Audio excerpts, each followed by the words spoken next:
नमस्कार दोस्तों, मेरे साथियों।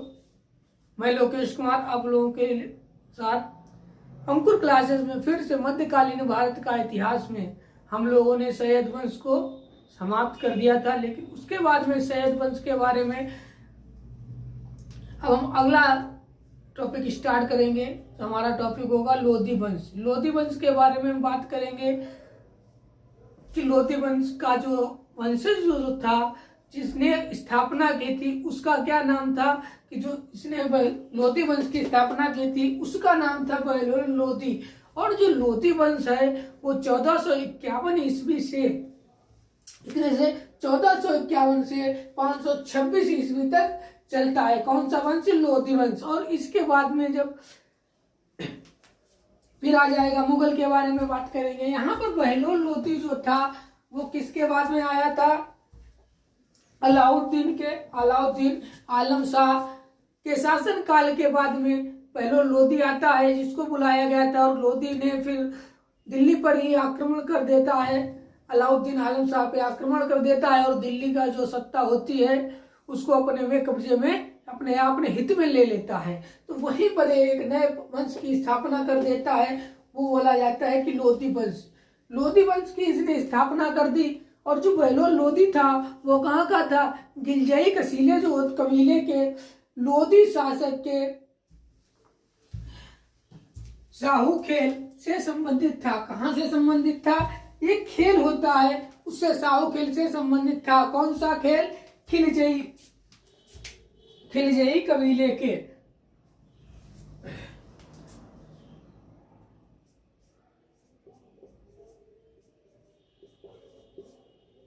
गिलजई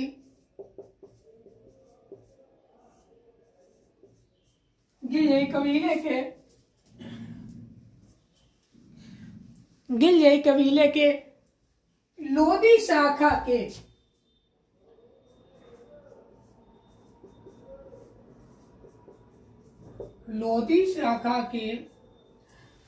गिलजई कबीले के लोधी शाखा के शाहू खेल किससे? शाहू खेल से संबंधित था। कौन? लोधी वंश।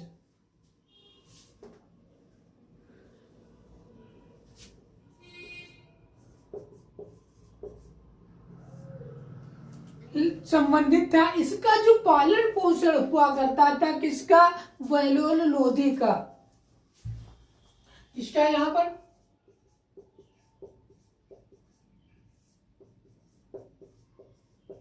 बहलोल लोधी का जो शासन पालन पोषण जो किया था वो किसने किया था? बहलोल लोधी के चाचा जी थे। चाचा जी इस्लाम खान थे। कौन थे? इस्लाम खान ने किया था। इनका पालन पोषण जो था,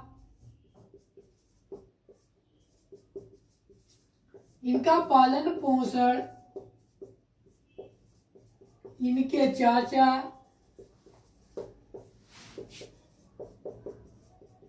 इस्लाम खान ने किया था। किसका पालन पोषण इस्लाम खान ने किया था? बहलोल लोधी का किया था। और उसके बाद में इनको एक उपाधि भी दी गई थी, खाने जहां की। इसको उपाधि किस चीज की दी गई थी? खाने जहां की। क्या चीज? इनकी जो उपाधि थी वो उपाधि क्या थी? खाने जहां की। मोहम्मद शाह द्वारा, किसके द्वारा?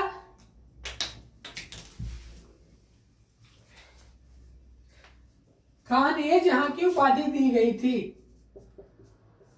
खान ए जहां किसके द्वारा? मुहम्मद के द्वारा, मुहम्मद शाह के द्वारा इनको एक उपाधि मिली थी। वो कौन थी? खाने जहां। खाने जहां की इनको एक उपाधि मिलती है। वो कौन देता है? मोहम्मद शाह देते हैं। उसके बाद में एक अलाउद्दीन आलम शाह के बारे में कुछ पॉइंट हैं, उनके बारे में हम बात करेंगे कि अलाउद्दीन आलम शाह के पत्र किसको मिलता है? बोला जाता है कि अलाउद्दीन आलम शाह जो थे उन्होंने बोला था कि आपके पिता ने मेरा पालन पोषण करने के लिए कहा है और अब कुछ भी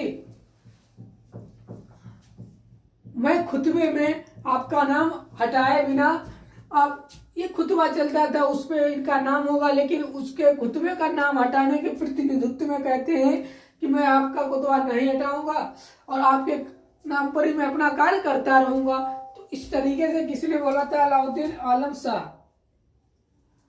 अलाउद्दीन आलम शाह यहाँ पर क्या लिखते हैं? आलम शाह अलाउद्दीन, अलाउद्दीन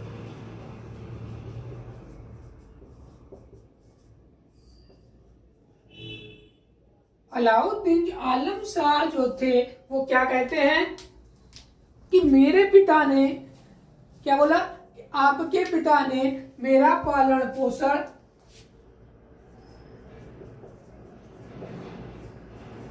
आपके पिता ने मेरा पालन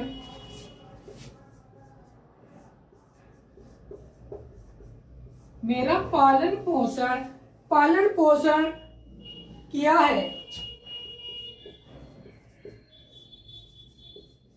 आपके पिता ने मेरा पालन पोषण किया है। खुतबे में मतलब कि एक सिक्का जो वहां का चलता था उसमें हटाए बिना खुतबे में आपका नाम हटाए बिना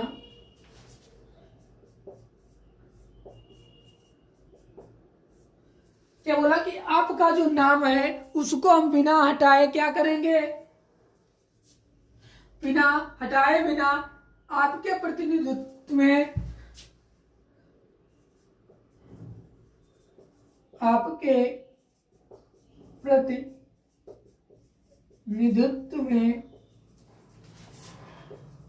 कार्य करता रहूंगा। कि कर रहा हूं बोलेंगे या करता रहूंगा। इसके बाद में जो इसके सैन्य अभियान हुआ करते थे तो उनको भी हम देखेंगे कि सैन्य अभियान कहाँ कहाँ करते हैं, कहाँ कहाँ नहीं करते हैं। तो मैं एग्जाम्पल तौर पर डिटेल तरीके से नहीं बता रहा हूँ, लेकिन कुछ टाइम के बाद में एक लेक्चर हो जाने की इसमें मैं बेसिक आप लोगों को बताऊंगा कि क्या क्या हुआ है, इस वंश में कौन कौन आया कौन कौन नहीं आया। उसके बाद में हम डीपली तरीके से बात करेंगे। अब देखते हैं कि यहाँ पर सैन्य अभियान क्या क्या होते हैं।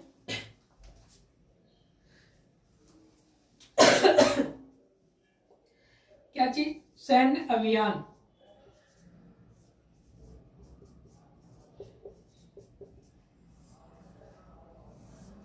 सैन्य अभियान के बारे में हम बात करेंगे तो यहाँ पर जो हमको देखने को मिलता है एक सैन्य अभियान के बारे में बात करेंगे, लेकिन उससे पहले मुझे मैप की जरूरत पड़ेगी। तो पहले मैप को ड्रा करते हैं। जैसे कि बोर्ड मेरा क्लीन है और हम यहाँ पर मैप बनाएंगे और मैप के जरिए से आपको बताएंगे कि कहाँ पर मुल्तान था और कहाँ पर इन्होंने आक्रमण किए थे। जैसे कि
जैसे कि मैंने मैप बना लिया एक इंडिया का,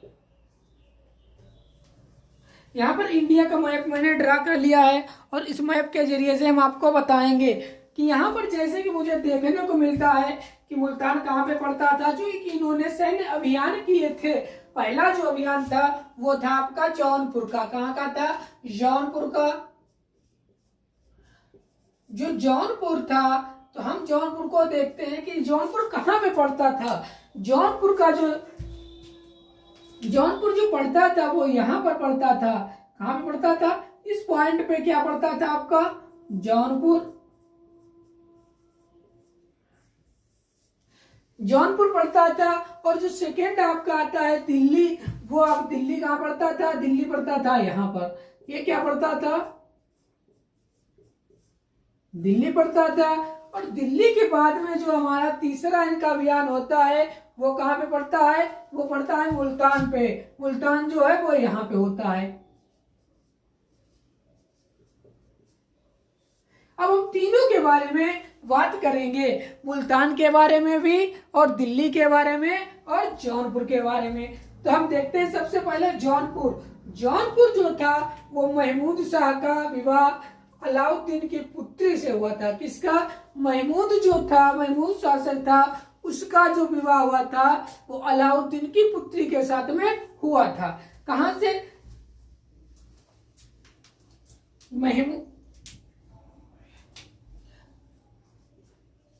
महमूद शाह की पुत्री का विवाह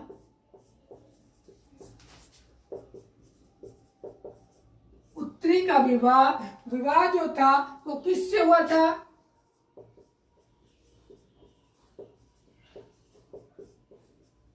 अलाउद्दीन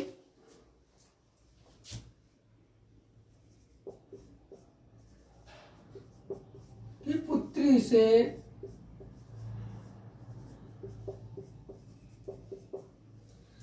हुआ था। लेकिन जो महमूद शाह जो थे वो क्या था? वो सत्ता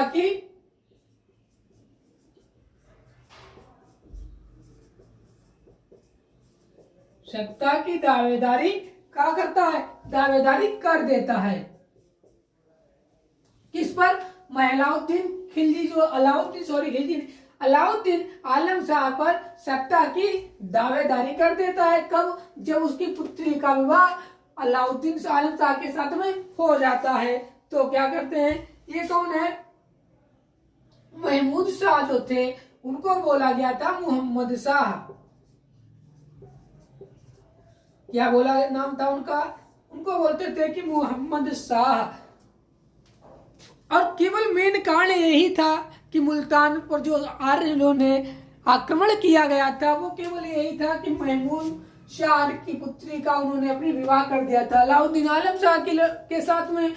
और जो अलाउद्दीन आलम शाह का जो सत्ता थी, जो शासन काल जहां पे चला रहे थे, कार्य कर रहे थे, तो वो वाला जो उनको हिस्सा था वो अपना उनको हड़पना था। उस सत्ता की दावेदारी इन्होंने कर देते हैं जब अपनी पुत्री का विवाह अलाउद्दीन आलम शाह के साथ में करते हैं, तब उसके बाद में ये सब करते हैं, पहले कुछ नहीं करते हैं।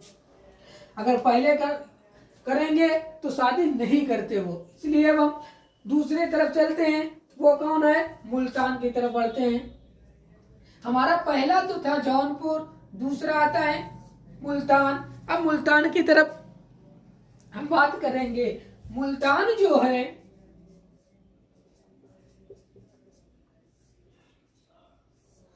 मुल्तान के बारे में, रोह के अफगान, कहाँ के?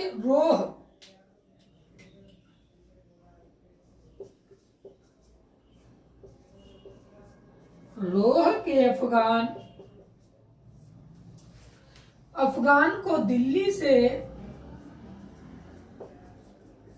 मैंने दिल्ली में बताया कि दिल्ली यहां पर पड़ता है। दिल्ली सल्तनत की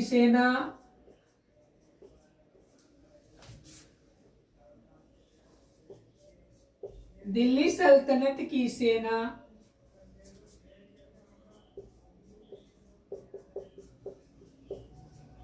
में शामिल किया। कहा कि रोह की जो सेना थी वो के अफगानों की जो सेना थी उसको दिल्ली सल्तनत की सेना में क्या कर दिया, मिला दिया। किसने? और निजाम खान जो यहाँ थे, निजाम खान को उत्तराधिकारी क्या कर दिया जाता है, नियुक्त कर दिया जाता है। किसको? निजाम खान को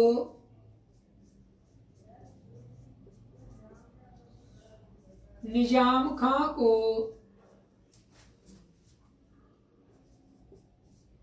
अपना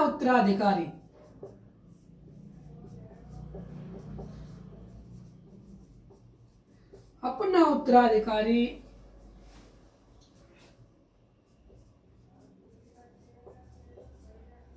नियुक्त किया। निजाम खां जो थे अफगानी था और उसको क्या करते हैं, ये अपना उत्तराधिकारी नियुक्त कर देते हैं। 1489 ईस्वी में 1489 ईस्वी में लू मतलब कि हवा लगने से मृत्यु हो गई। जिसको उत्तराधिकारी बनाया उसको ठंडी हवा लग जाने से, लू लग जाने से उसकी क्या हो जाती है, मृत्यु हो जाती है। जब मृत्यु हो जाती है 1/4 टके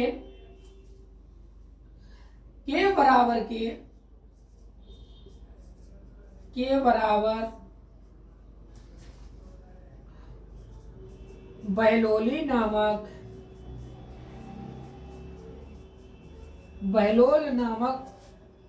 नामक चांदी का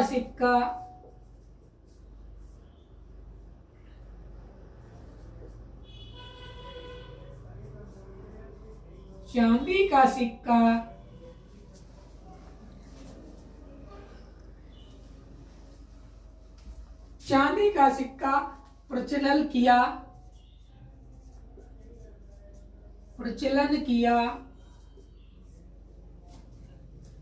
जो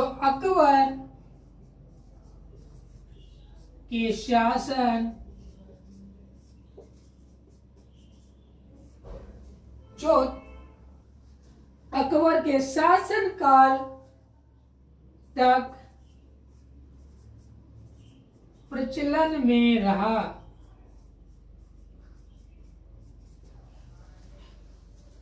कब तक प्रचलन में रहता है? वो अकबर के प्रचलन में तक रहता है। 48 वर्षों तक शासन किया जाता है। कितने दिनों तक? 48 वर्षों तक शासन किया, जो दिल्ली सल्तनत का सबसे सर्वाधिक था। इसके आगे भी देखते हैं कितने दिनों तक बहलोल लोदी ने 48 वर्षों तक दिल्ली पर शासन करता है। काफी टाइम तक, इतने दिनों तक किसी शासक ने दिल्ली सल्तनत पर शासन नहीं किया है।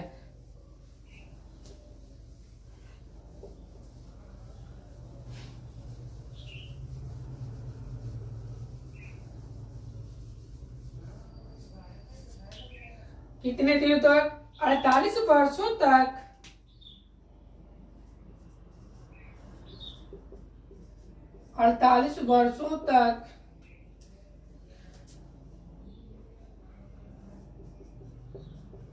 शासन किया जो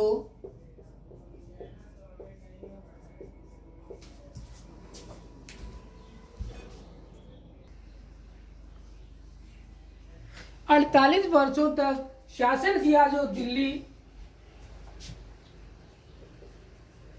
सल्तनत में, जो दिल्ली सल्तनत के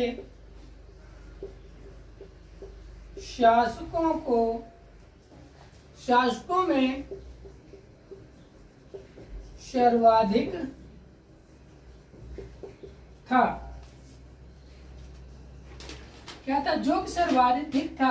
भारत में सबसे पहले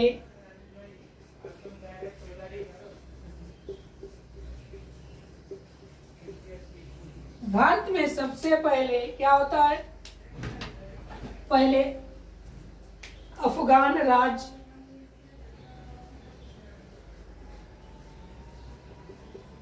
सबसे पहले अफगान राज्य राज्य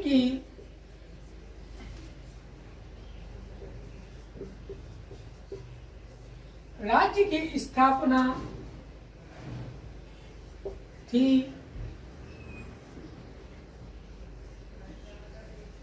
स्थापना जो किसने की थी, लोदी वंश ने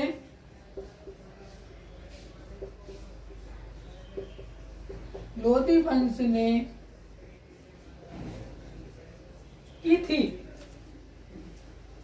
या कहाँ के, अफगानिस्तान के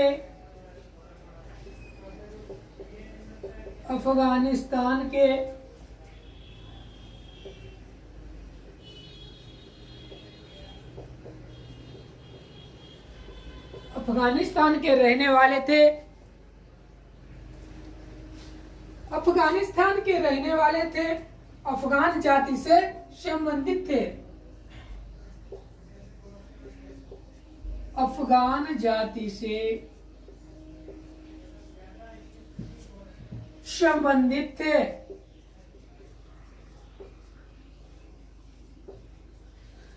इसके बाद में हम देखेंगे कि बहलोल लोदी जो था, हमने बात की थी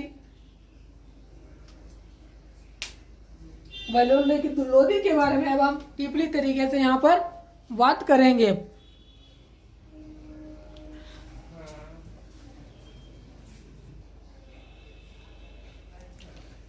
अब हम लोग जैसे कि देखेंगे यहाँ पर हमको, मैंने देख लिया है नॉर्मल तरीके से, लेकिन अब हम डीपली तरीके से बात करेंगे बहलोल लोदी के बारे में। उनके क्या क्या क्रियाकलाप थे, क्या क्या उन्होंने काम, किस वजह से क्या क्या उनके आक्रमण होते हैं, उनके बारे में हम अगले लेक्चर में डिस्कस करेंगे। आज तक के लिए इतना ही काफी